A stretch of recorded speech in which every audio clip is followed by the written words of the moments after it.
자, 지금까지 말씀드린 예를 들면 MRI라든지 그다음에 옵토지네틱스 광유전학이라든지 또는 투명한 뇌를 통해서 뇌의 구조와 기능을 밝히고 있다고 할 때 여전히 아직도 기술적인 한계는 많이 있습니다. 각각의 분야에서 더 풀어나가야 되는 부분들이 있고요. 그보다도 또 하나의 문제는 기본적으로 뇌는 아까 말씀드린 것처럼 너무너무 복잡합니다. 너무너무 많은 신경세포들이 뭐 몇백억, 뭐 천억에 가까운 신경세포들이 서로 연결되어 있다는 것이죠. 자, 그걸 풀어내기 위해서 이 복잡성을 도대체 어떻게 이해할 것이냐, 그게 하나고, 이제 해상도 문제는 여전히 남아 있습니다. 그래서 이 문제를 풀기 위해서 또 다른 많은 기술적인 진보가 필요합니다. 풀 수 있는 한 가지 방법을 생각을 해보면, 그러니까 복잡한 문제죠. 이제 복잡한 문제인데 이 문제를 단순화시키면 될 것 같습니다. 실제로 아까 프란시스 크릭이 의식에 관한 연구를 평생 동안 했다고 말씀드렸습니다. 그리고 놀라운 가설이라는 책에서 그러니까 의식이라는 것이 신경세포들과 그 신경세포에 들어있는 분자들의 어떻게 보면 복잡한 총합이다라는 가설을 내세우셨지만, 그래서 결과적으로 의식이란 게 어떤 것이라고 설명을 하고 싶으셨지만 결국 다 설명하지는 못했죠. 왜냐하면 너무 복잡하니까, 그죠? 그리고 기술이 없으니까. 대신 이분들이 평생 하신 일은, 여기 보시는 크리스토프 코흐라는 분이 계신데요. 미국의 칼텍에서 뇌과학으로 교수를 오래 하신 분입니다. 이분이 젊은 시절에 프란시스 크릭 교수님이 불러서 이제 만나게 돼요, 두 분이. 그다음에 프란시스 크릭 교수님은 의식이라는 게 얼마나 중요한 문제인지에 대해서 설득을 하죠. 그래서 크리스토프 코흐는 실험과학자입니다. 프란시스 크릭은 주로 이야기하는 걸 좋아하시는 분이에요. 이론학자입니다. 이 두 분이 만나서 절묘한 조합을 해서 의식에 관한 연구를 평생 동안 하시게 됐고요. 크리스토프 코흐도 이제 나이가 들었습니다. 그래서 최근에 자서전을 냈습니다. 프란시스 크릭은 이제 돌아가셨지만요. 그 자서전의 제목이 말하자면 이런 거죠. 어느 낭만적인 환원주의자의 고백, 이런 겁니다. 이게 책 제목입니다. 굉장히 낭만적인 제목입니다. 그 내용은 우리말로도 지금 번역되어 있는 걸로 제가 확인을 했고요. 영문으로도 얇아서 읽기가 굉장히 편한 책입니다. 한번 일독을 권해드리고 싶습니다. 근데 어쨌든 이 두 분이 평생 동안 하신 의식에 대한 연구가 실제로 의식 전체를 보는 것이 아니라 문제를 단순화시킨 겁니다. 문제를 표면화시켰습니다. 그래서 지금 보시는 것처럼 무엇인가를 봤을 때 시각 정보가 뇌 속으로 들어와서 어떻게 인지되는지, 어떻게 프로세싱 되는지, 처리되는지에 대한 연구를 평생 하신 거예요, 결국은. 그러니까 문제를 단순화시켜서 이 문제를 풀고 나면 이 문제를 좀 더 복잡하게 해석해내면서 의식이라고 하는 큰 문제를 답을 찾아보자, 이런 거죠. 아직은 그 단계 정도까지 와 있다라고 말씀드릴 수 있습니다. 또 다른 방법은 문제를 단순화시키는 방법도 있지만 복잡한 문제를 갖고 있는 뇌를 아주 단순한 뇌를 가지고 있는 체제로 바꾸는 겁니다. 질문의 크기를 아예 줄여서 그러니까 사람의 뇌를 연구하기보다 생쥐가 조금 더 단순하겠죠. 그보다 훨씬 단순하게 내려가서 정말 단순한 뇌를 연구하자라는 게 또 다른 해결법이 될 수가 있습니다. 다시 아까 보여드렸던 시드니 브레너 박사님이시고요.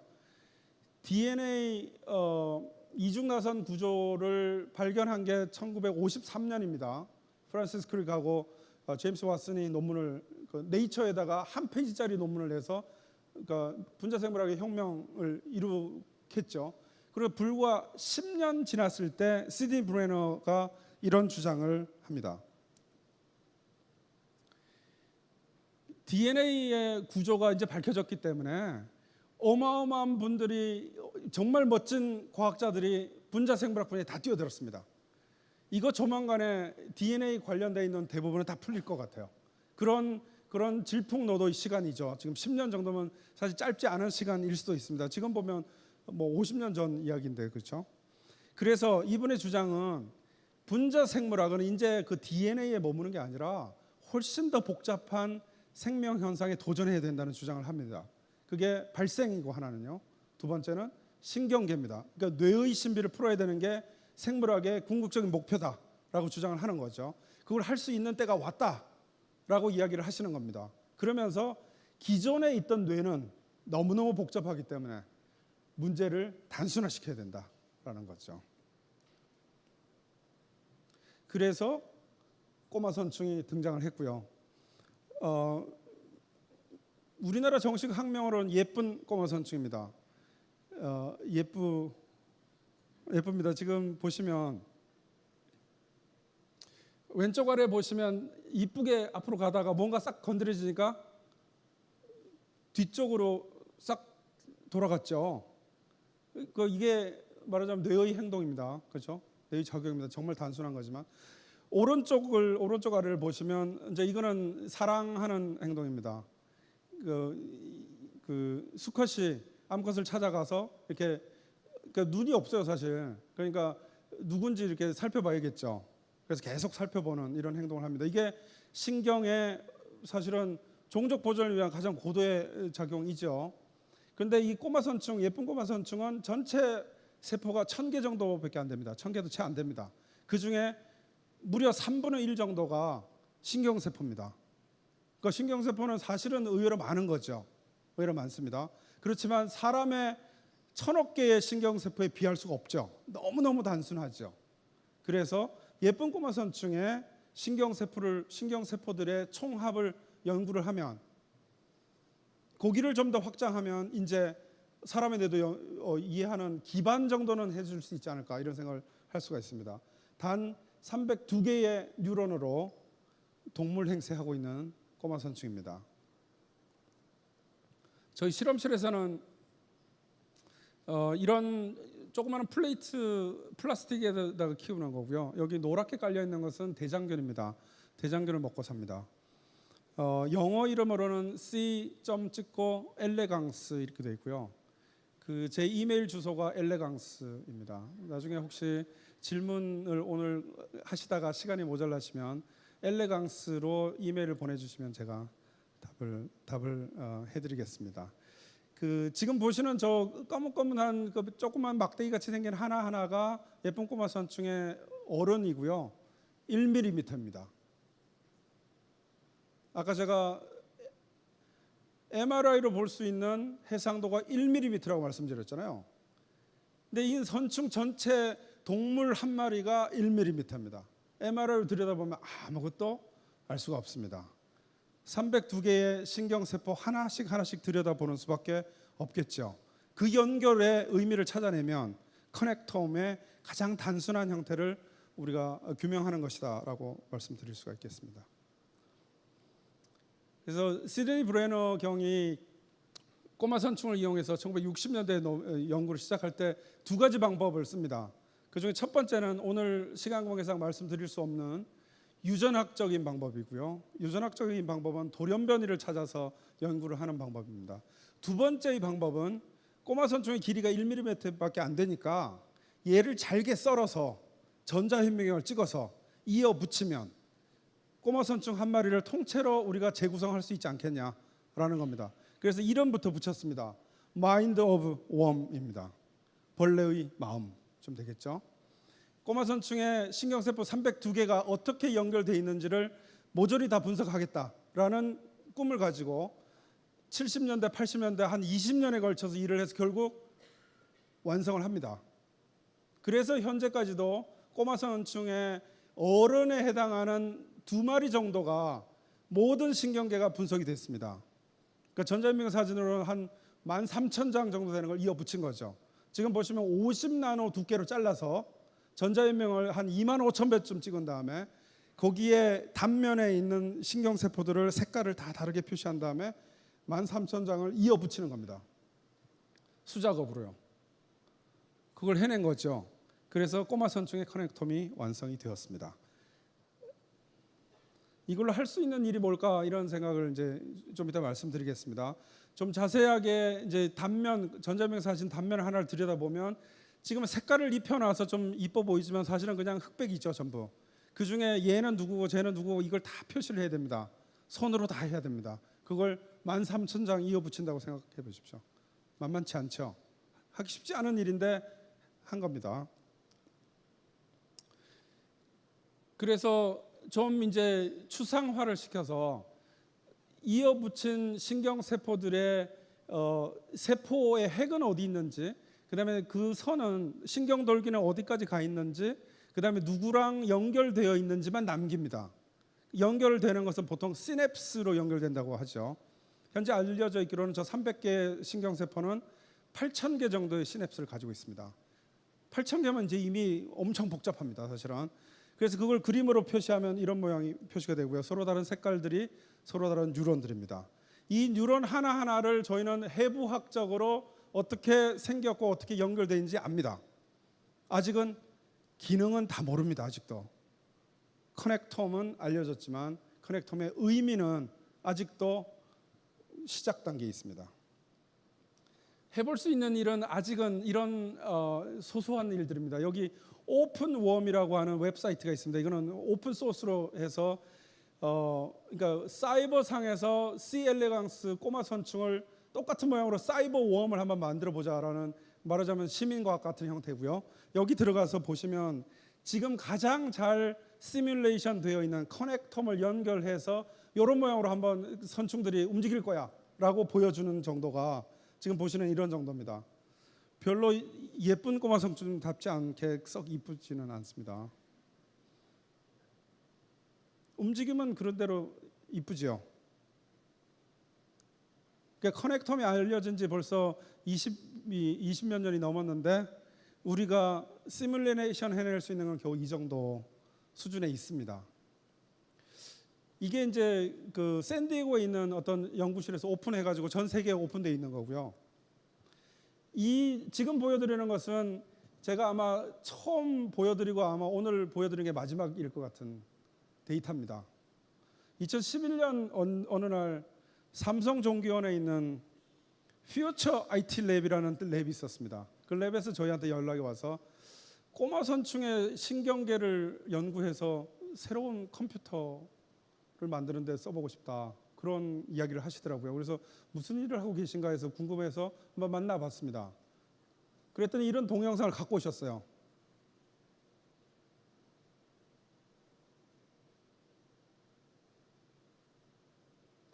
꼬마 선충을 시뮬레이션 해내셨습니다. 꼬마 선충을 본 적이 없는 분들이에요. 커넥텀만 보고서 시뮬레이션 해냈는데 지금 3가지 동작이 나왔습니다. 그렇죠? 앞으로 가는 거, 뒤로 가는 거, 방향을 트는 거. 그걸 이제 오메가 턴이라고 부릅니다. 오메가 모양으로 해서. 꼬마 선충은 그 3가지밖에 안 합니다. 앞으로 가거나 뒤로 가거나 오메가 턴하거나. 근데 정확히 시뮬레이션 해냈습니다. 이게 2011년이니까 조금 전에 보여드렸던 그 선충은 앞으로 가고 뒤로 가고 정도 했는데 돌 때 굉장히 어색했거든요. 훨씬 부드럽습니다. 지금 저희가 6년 전인데 이건, 그죠? 그럼 지금쯤은 우리가 어마어마한 진보를 하고 있어야죠. 근데 이게 마지막이었습니다.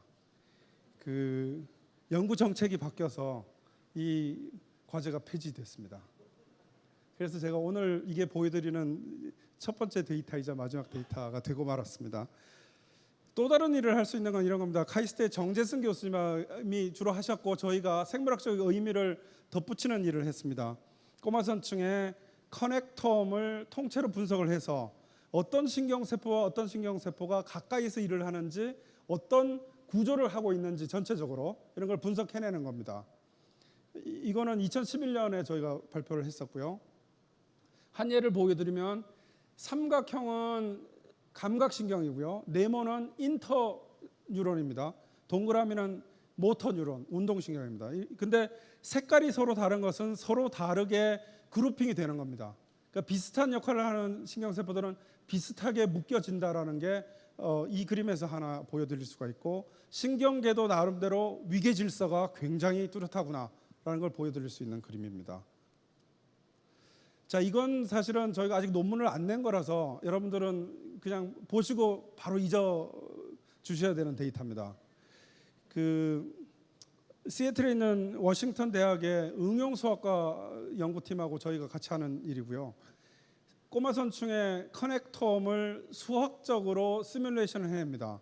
근데 어떻게 하냐면은 자극을 아까는 예를 들면 빛을 쬐어주는 거는 선충한테 직접 할 수가 있고요. 지금 이 경우는 수학적인 모델에서 자극을 한다고 가정을 하는 겁니다. 그 다음에 시간을 놓고서 어느 신경세포가 반응하는지를 보는 겁니다. 시간을 보내보겠습니다. 왼쪽하고 오른쪽 두 개가 조금 다릅니다. 서로 다른 색깔의 동그라미 하나하나가 신경세포들입니다. 크기가 커지면 신경 활성이 높은 거고 크기가 작으면 작은 겁니다.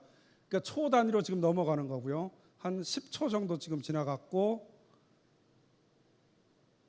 왼쪽 거하고 오른쪽 거가 비슷비슷하죠? 혹시 다른 점을 보셨습니까? 네, 못 보셨기를 바랍니다. 이게 저희 데이터이기 때문에. 근데 해석을 해드리면 이런 겁니다. 왼쪽은 앞으로 움직이는데 높은 산소를 만나는 걸 가정을 해줍니다. 그럼 어떤 일이 일어나냐면 앞으로 잘 가다가 산소 농도가 너무 높아요. 그러면 아프죠? 그럼 멈춥니다. 그럼 근육을 움직이는 신경세포가 꺼져버려요. 근데 저희가 오른쪽 거에서는 그 중에 신경세포 하나를 저희가 임의로 없앴어요. 그 다음에 똑같은 일을 합니다. 앞으로 가게 한 다음에 높은 산소를 줍니다. 근데 얘는 모르는 척하고 계속합니다. 그러면 저희가 없앤 신경세포가 실험을 해본 건 아니지만 수학적 모델에서는 높은 산소를 느끼는데 정말 중요한 일을 하는구나 라는 걸 짐작할 수가 있죠. 지금 이제 그 실험을 하는 겁니다. 이런 식으로 신경작용을 시뮬레이션 할 수 있습니다. 이제 세 번째 마지막으로 가서 짧게 저희가 하고 있는 일, 그 다음에 앞으로 하고 싶은 일에 대해서 좀 말씀을 드리겠습니다. 커넥톰, 마음 이런 거지만 마음까지는 솔직히 저희가 나중에 패널들이 아마 말씀을 좀 더 하시겠지만 꼬마 선충에서 마음 이야기하기는 좀 버겁죠. 예, 커넥톰 이야기를 더 하겠습니다. 저희 연구실은 닉테이션이라고 하는 행동을 연구를 합니다. 근데 지금 보시는 시커먼 물체는 썩은 사과고요. 그 끝에 꼬마 선충 한 마리가 매달려서 흔들고 있습니다. 흔들고 있는 게 꼬마 선충이고요. 근데 이 행동을 저희는 어떻게 해석하냐면은 그 조그만 상자에 들어있는 사람이 손을 들고 있는 거하고 같은 행동이라고 생각합니다. 히치하이킹입니다. 실험적으로 근데 이게 행동이라는 것이 결국 신경계의 작용이잖아요, 그렇죠?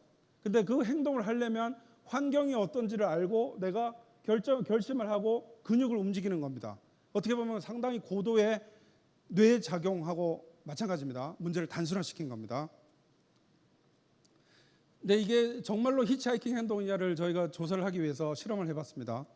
아래쪽에 있는 게 이제 조금 전에 들고 흔드는 행동을 하는 선충이고요. 위쪽은 흔들지 못하는 선충입니다. 거기다가 주변에다가 대장균을 밥으로 주고 가만히 두면 아무도 못 갑니다. 거기에 초파리를 택시처럼 저희가 넣어줬습니다. 그러면 초파리가 이렇게 날아다니다가 그 서 있던 저희가 닉테이션이라고 부르는 이 행동을 하는 선충들은 새로운 서식지로 옮겨간다는 걸 저희가 실험적으로 증명을 했고요.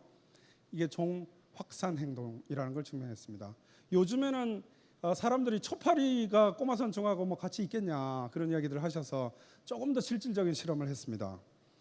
서울대학교에 혹시 방문하실 일이 있으시면 순환도로 제일 위에 올라가면 멋진 잔디밭이 있습니다. 버들골이라고요. 그 버들골 밑에 잔디를 조금 덜쳐 보시면 거기에 굉장히 많은 동물들이 살고 있습니다. 그 중에 한 종류가 쥐며느리이고요. 저희 학생들이 가서 잡아옵니다. 쥐며느리를 데리고 와서 똑같이 닉테이션을 잘하는 선충하고 못하는 선충을 섞어준 다음에 쥐며느리를 풀어주면 쥐며느리가 막 실어 나릅니다. 그러면은 새로운 이렇게 막 왔다 갔다 하죠. 이쁩니다. 새로운 서식지에 온 선충들을 유전자형을 저희가 분석을 해요. 그럼 결론은 어떻게 되냐면 닉테이션을 잘하고 있던 선충은 잘 가고요. 못하고 있던 애들은 잘 못 갑니다. 그러니까 종의 확산 행동이죠. 엄청나게 생존에 중요한 행동입니다. 이거는 신경계의 작용이고 신경회로가 그 일을 하고 있을 겁니다. 그런데 또 하나 재밌는 것은 이런 행동을 아무나 하지는 않다는 거죠. 지금 보시는 게 꼬마선충의 생활사인데요. 아래에서 깨자마자 상황을 봅니다. 상황을 보고서 밥이 많으면 어른이 되고요. 밥이 없으면 이상한 발생 단계로 갑니다. 더 이상 발생을 하지 않습니다. 이 발생 단계에 들어간 선충만 조금 전에 말씀드린 그 행동을 합니다. 그러니까 뭔가 이 발생 단계에 특별한 프로그램이 있는 겁니다. 그게 아마도 커넥텀 속에 있을 거다. 물론 그 기저에는 유전자들이 있겠죠. 그래서 저희가 커넥텀을 연구를 해야겠다 이렇게 생각을 했습니다. 커넥텀 연구하기 전에 일단은 어떤 신경세포가 중요하냐를 조사를 해야 되니까 저희가 한 8년쯤 연구를 해서 이 마지막 그림 한 장을 만들고 그 박사가 2명 탄생했습니다. 근데 알아낸 거라고는 300개 신경세포 중에 딱 한 세트의 신경세포가 중요하다는 걸 알아냈습니다. 여기서 보시면 IL2라고 써져 있습니다. 이게 이제 6개짜리 한 세트 신경세포인데요. 얘네들이 정말 중요합니다. 이 행동을 하는데. 그런데 그 특정한 다우어라고 하는 그 발생 단계에서만 중요합니다. 그러니까 이 신경세포가 포함되어 있는 커넥텀이 뭔가 다를 거라고 예상하게 해줍니다. 실험적으로 증명하는 것은 아까 말씀드렸던 여러 가지 방법 중에 광유전학을 이용해서 할 수 있습니다. 이 IL2라는 신경세포에다가 아까 말씀드린 그 이온 통로를 넣어주고 빛을 쬐어주면 고개를 듭니다. 빛만 봐도 고개를 드는 종류가 된 거죠. 그래서 증명은 저희가 다 했고요. 그래서 이제 정말 하고 싶은 게 저 다우어 단계에서 왜 다른 애들은 못하는데 이 다우어만 이 행동을 할 수 있냐? 뭐가 도대체 그렇게 할 수 있을 거냐? 그거죠. 유전자 발현의 차이에 의해서 일어날 수도 있습니다. 그 조사도 하고 있습니다. 그런데 커넥텀 자체가 변했을 가능성을 저희가 여전히 생각하고 있습니다. 그런 클루들이, 그런 예비적인 조사 결과들이 있습니다. 그래서 1960년대 시드니 브레너가 20년 이상 걸려서 2마리에 해당하는 꼬마선충 성체를 통째로 재구성했듯이 저희는 이제 똑같은 길을 가려고 합니다. 다오의 커넥텀은 전혀 밝혀진 바가 없습니다. 그래서 할 수 있는 방법을 조사를 해봤습니다. 굉장히 많은 좋은 기술들이 있는데 여전히 해상도가 가장 좋은 것은 시냅스까지 다 들여다볼 수 있는 것은 전자현미경밖에 없습니다. 아직도. 그래서 전자현미경을 가지고 잘게 자르자. 그래서 자르고 있습니다. 그래서 저희는 아직도 기술이 모자라서 70나노미터 두께로 자르고 있고요. 한 3,000장 정도 잘랐습니다. 입에서부터 시작해서 지금 몸통까지 왔습니다. 근데 아까 말씀드렸듯이 한 장 한 장에 표시를 해가지고 이걸 다 이어 붙여야 되잖아요. 수작업을 하죠. 아직도. 그래서 AI의 도움을 얻기 위해서 이제 다양한 협력 연구도 시작했습니다. 전자현미경을 찍으려면 이제 얇게 자릅니다. 여기서 보시는 저 작은 네모 하나하나에 그 조금 전에 보여드린 꼬마 선충의 단면 70나노미터짜리가 한 장씩 숨어 있습니다. 이걸 25,000배로 확대를 하면 한 장씩 한 장씩 보입니다. 그래서 한 장, 두 장, 세 장, 네 장 이렇게 해서 색깔을 칠합니다. 지금은 사실은 몇 개밖에 못 칠했습니다. 보시는 것처럼 300개씩 다 칠해야 되는데 급하게 몇 장씩 칠했습니다. 이거 다 칠하면 다오의 커넥텀을 완성할 것이고, 그럼 무슨 의미가 있을 거냐? 커넥텀의 발생상에서의 유연성을 처음으로 증명하는 상황이 될 거고요. 그걸 시뮬레이션 해내면 신경계가 자라나오면서 어떤 변화를 가져오는지, 그때 어떤 질병이 생길 수 있는지 등을 분석해낼 거라고 저희는 기대를 합니다. 저희가 그냥 막무가내로 수작업을 할 거냐, 지금 이제 머리를 굴리기 시작했습니다. 선구자적인 전례가 있었습니다. 미국에 계신 세바스찬 승 교수님이 KT하고 손을 잡고 게임 하나를 출시한 적이 있습니다. 게임의 제목이 아이와이어이고요. 생쥐의 눈에 망막에 있는 신경세포를 그 세포군을 꺼내서 시리얼로 얇게 점여서 전자현미경을 찍었습니다. 그래서 지금 여기 오른쪽에 보시는 게 전자현미경, 아이고 어디까지 갔죠?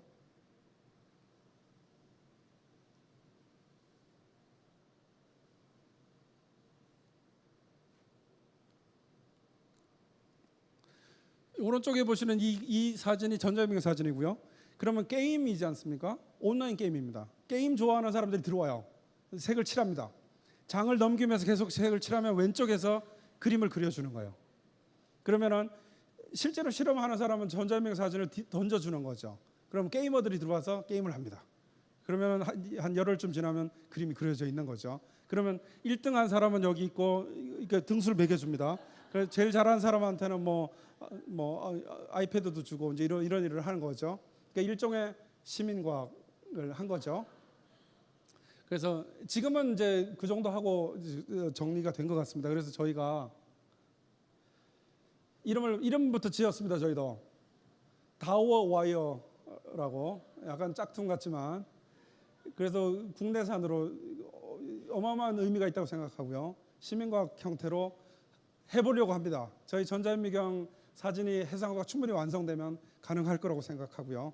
그래서 아까 맨 처음에 제가 시작할 때 말씀드렸던 것처럼 오늘 여기 오신 우리 그 청중 여러분들 중에서 게임 혹시 좋아하시거나 한국의 과학 발전에 기여하기를 원하시거나 꼬마 선충이 이쁘다고 생각하시거나 커넥텀이 의미가 있다고 생각하시면 그 중에 하나만 해당되시면 다음에 저희가 공개적으로 구애를 하겠습니다. 그때 꼭 엘레강스로 이메일을 주시면 참여를 제가 보장해드리겠습니다. 근데 마지막으로 한계들에 대해서도 조금 더 말씀을 드려야 될 것 같습니다. 제가 이때까지 말씀드렸던 커넥텀은 신경세포들을 정말 시냅스 수준까지 연결의 전부를 보자 이런 의미이거든요. 해부학적으로는 완성이라고 하지만 그건 여전히 와이어드입니다. 유선입니다. 근데 우리가 통신에서 유선 통신도 있지만 무선 통신도 있지 않습니까? 신경세포들의 연결 중에는 신경 전달 물질이 연결하는 경우는 정말 가까운 것만 연결할 수 있습니다. 그러면 신경계의 연결이 제일 중요하거든요. 그런데 어떤 물질은 어떤 세포가 내놓으면 멀리 퍼져가기도 합니다. 그러면 수용체가 있으면 다 받아들일 수가 있거든요. 라디오파나 마찬가지입니다. 그러면 이제 와이어레스가 되는 겁니다. 무선 통신이 되는 겁니다. 그 부분에 대해서는 지금 아는 바가 너무너무 적습니다. 더 적습니다. 보이지 않는 커넥텀이 아직도 있습니다. 아주 많습니다. 한 예를 보여드리면 가운데 있는 화살표는 우리가 알고 있는 유선이고요.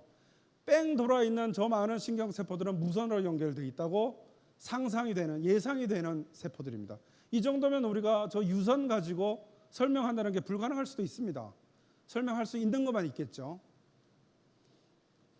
실제로 그 한 경우에 모노아민이라고 하는 하나의 물질에 대해서 조사를 해봤더니 초록색이 아닌 나머지 두 가지 색깔은 유선이고요. 초록색이 무선 통신에 해당합니다. 초록색이 훨씬 더 광범위하게 통신하고 있다는 걸 보실 수가 있습니다. 저걸 다 이해하지 못하면 우리는 커넥텀을 다 이해했다고 하기 힘들 수 있다. 이게 아직까지 저희가 갖고 있는 한계입니다. 시간이 5초 지났습니다. 지금. 마지막으로 광고 하나만 하고 끝내겠습니다. 제 이메일 주소는 엘레강스 서울대이고요. 오른쪽에 보시는 책은 책 제목이 멋집니다. 벌레의 마음입니다. 마인드 오브 웜이죠. 그래서 마음에 대해서 제가 강의를 하게 된 용기를 낸 것도 이건데 사실은 이 책은 제 대학원생들 5명이 지금 밑에 보시는 사진에 있는 저 5명의 박사과정 학생들이 자기네들이 논문 연구하다가 공부하다가 이런 내용들 너무 재밌다 그래서 좀 쉽게 풀어쓰기 위해서 노력을 했던 글들이 있고요. 그 글들을 모아서 책으로 낸 겁니다. 다음 주에 베스트셀러에 등극하기를 기대하면서 이제 끝내겠습니다. 감사합니다. 네, 멋진 강연해 주신 이준호 교수님께 다시 한번 큰 박수 부탁드리겠습니다. 제가 처음에 이준호 교수님 소개해 드릴 때 예쁜 꼬마 선충의 아버지라고 말씀드리지 않았습니까? 역시 아버지답게 예쁘다는 말씀을 도대체 몇 번을 하셨는지 모르겠습니다. 교수님 혹시 그 예쁜 꼬마 선충을 키우신 지 얼마나 되셨죠? 네. 그러니까 제가 1990년에 처음 만났으니까요. 27년 됐습니다. 예. 예, 그럼 무려 27년 전에 다른 실험 동물도 많았을 텐데 왜 예쁜 꼬마 선충을 선택을 하셨나요? 예. 사실 그때는 우리나라에서는 예쁜 꼬마 선충 연구하는 연구실이 없었고요. 유학 가서 한국 돌아와서 할 수 있는 과학을 뭘 할 수 있을까를 사실 고민을 했습니다. 고민하는 중에 초파리도 굉장히 좋은 모델이고 그다음 뭐 애기 장대도 있고 한데 제가 있던 옆 연구실에 꼬마 선충하는 젊은 교수님이 계셨어요. 그래서 거기가 로테이션 해보니까 아 이거구나. 그 중에 제일 중요한 게 굉장히 쌉니다. 대장균만 먹고 살거든요. 그러니까 실험실에 아이디어만 있으면 대장균만 잘 키우면 선충 키우는 걸 문제가 없습니다. 돌연변이 찾아서 연구하면 되거든요. 그런 생각으로 시작을 했던 게 벌써 27년 됐습니다. 네, 그런 이유가 있었군요. 더 궁금한 게 많지만 나머지 질문은 2부에서 진행을 하도록 하죠. 예.